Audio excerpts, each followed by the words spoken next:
Hi. Thank you for attending today's reading. Let's begin. I won a Mary Kay charcoal facial package by accident. I'm a dude.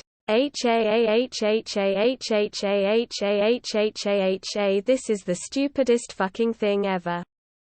So on the last day of school, our class went to our local bakery.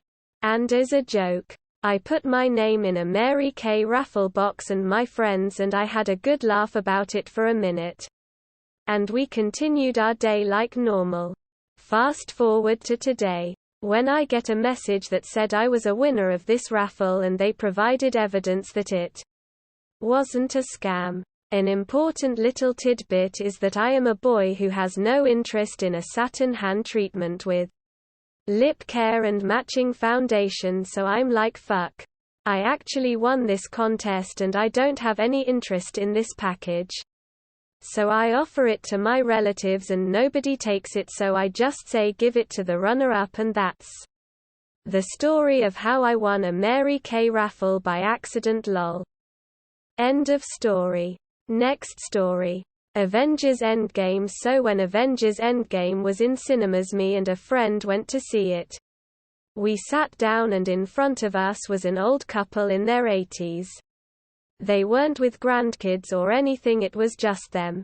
The old guy fell asleep and whatnot, which didn't bother us. When the scene with Steve and Peggy, he immediately woke up and began humming the song to himself. He held his wife's hand and swayed along to the song with her. There is no real point to this, but I thought it was super sweet and wanted to share it. End of story. Next story. How a CEO humiliated a cleaning lady in Russia. Hello. Reddit. My name is Valentine. I live in Russia. I registered to share different stories about life in our country. This is one of them. I worked for a short time at a company where I was shocked by the openly mocking attitude of the CEO toward the cleaning lady. This elderly granny who came to the office every morning to wash the floor.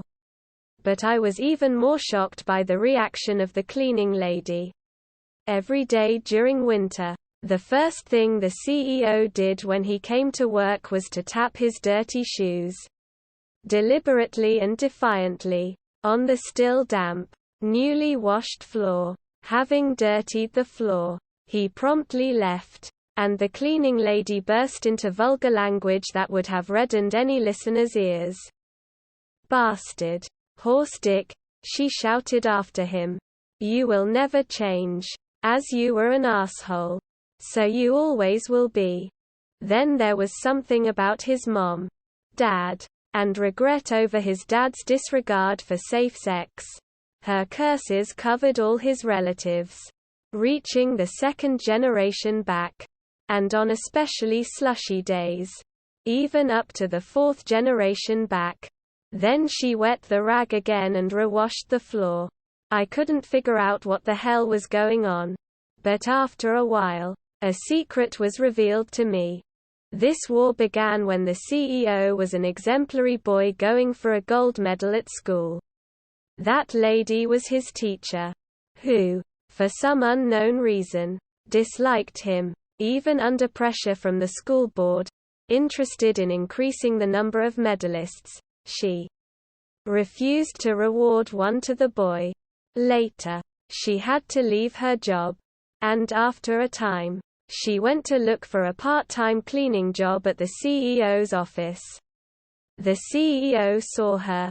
And, of course, as soon as she recognized him, she immediately refused to clean his office. However, he offered her twice the going rate. And her greed defeated her pride. End of story. Next story. Bad sex education. I was talking to my mom and aunt, 63 and 64, about things they were taught in sex ed when they were in school. My mom said that she was told by a teacher that if you had sex, you and your partner would get stuck together and would have to go to the hospital while being stuck, and the process to unstick you and your partner would take about 20 hours. On her wedding night my mom was terrified of sex. My aunt said that she was told that women get pregnant while dancing with men if their stomachs touched. Every dance she attended, she made sure to dance from afar. Anyone else have crazy sex ed stories? End of story. Next story. I was rickrolled on the same video, so I was watching Never Gonna Give You Up and scrolling through the comments. When I suddenly see a link, I press it. And guess what? It brings me to the same video. I'm confused. I click it again. Same thing happens. I take a closer look at the link and realize it's the same music video link. I'm such a fool. Years of training myself wasted. End of story. Next story. Spoon. It's 3 a.m. Go downstairs looking for Spoon. Oh no. No spoons. End of story. Next story. The time I jizzed my pants, I was at a small social gathering with my main friend group, which consists of both females and males. Once I get to the host's house, I just chill with him. As we are the only ones there, we're talking about some random shit when the next person arrives. I'll call her Jess. I don't know her that well, but she is in the friend group and we have exchanged messages quite a lot. As soon as she arrives, she is extremely flirty towards me, touching my arm, complimenting my biceps, etc. Later on, when everyone else has arrived, we are sitting outside on the patio playing Truth or Dare. I notice Jess whispering to two other girls on the opposite chair to me.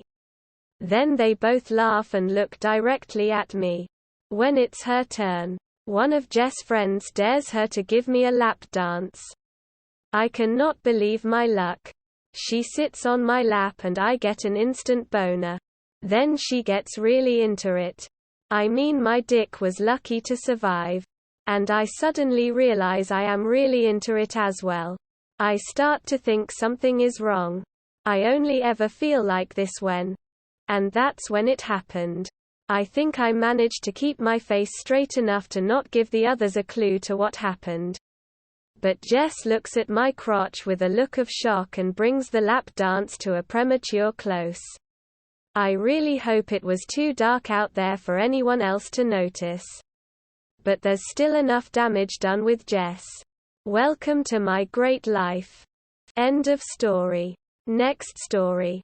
A cat came back to us over a year later. I've been with my boyfriend for almost 2 years, and around 1.5 years ago it was raining outside and there was a meowing. We of course didn't know it was at our door, considering it was an apartment complex. My boyfriend made a sly comment about attracting all of the pussies, but when we opened the door, a fluffy orange cat sat there looking at us and invited itself in. It stayed for the night, and in the morning I let it outside after relentlessly meowing at the door. We haven't seen him since until tonight. I officially moved in with my boyfriend this past week when we got a bigger unit in the same complex just on the opposite side. We were late getting home from work because our system crashed, so we couldn't close the store until it was fixed. When we got home, we talked outside for a few minutes when we saw a long-haired orange cat walk toward us. We laughed and started walking to see if it would follow us, and sure enough it followed us right into our apartment. Guess what? It was the same sweet doe-eyed cat we encountered a year and a half ago. My boyfriend and I are still in disbelief and really want to keep him, considering all this time has passed since we last saw him, but he still seems to remember us. So sweet yet so insane. End of story. That is all for today. If you want to support my automated channel, feel free to drop a like and subscribe. See you tomorrow.